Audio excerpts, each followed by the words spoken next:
Welcome back to What's on My Needles. Today I'm going to be working on Cuddles.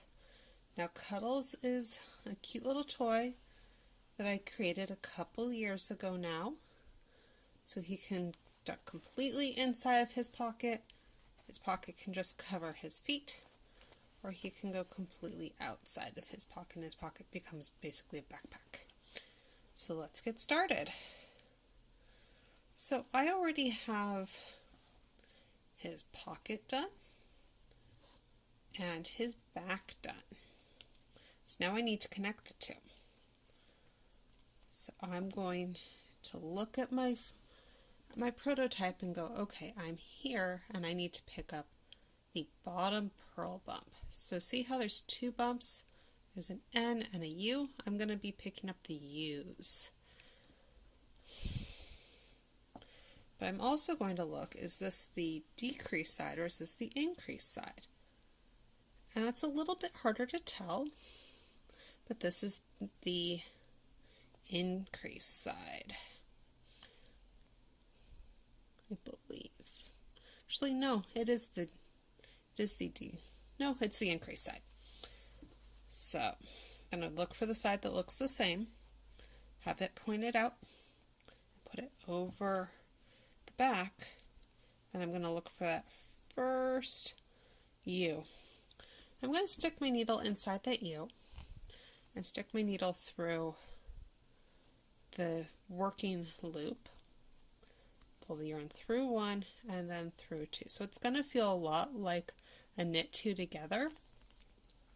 So again, through one, through the other. One of the faster ways that I've done that is just to put the little U onto the needle, and then I can literally just do a knit two together. So again, I dipped the needle point into the loop I want to use, and I knit two together. So I'm going to continue to do this all the way around or until I get to the top of the pocket, and I will be right back.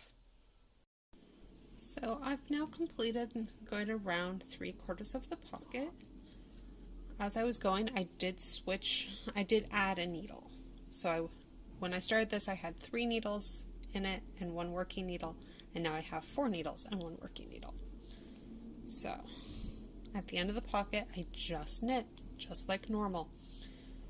And I've covered this in other videos, but those of you who really do know how to knit, you'll notice I'm knitting a little differently.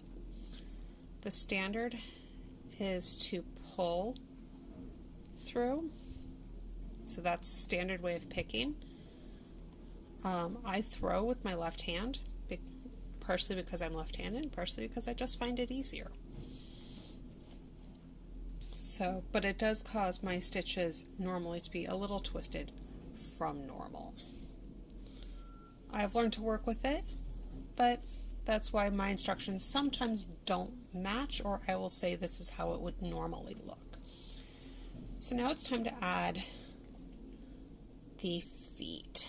Now, I've done the pickup from this before, but that's just purling there to allow me to pick up the stitches.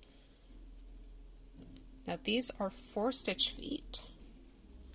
So I'm going to knit 1, and I split my yarn a little bit, so I'm just recentered it.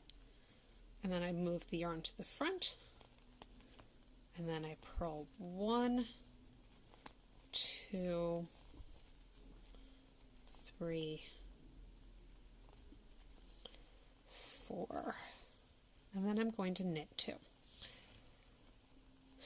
So this row is a little more fiddly than most of the other rows for this particular project because there are 3 layers of fabric right below my needles. Because I've got the 2 for the pocket and the 1 for the back, so it's just really thick right there. Okay, but that's how to do the first row for the feet. The second row is exactly the same. And then it's just decrease for the belly, and the decrease is in 8s rather than in 6s like it is for the back. So hope to see you next time on What's on My Needles. Have a good week.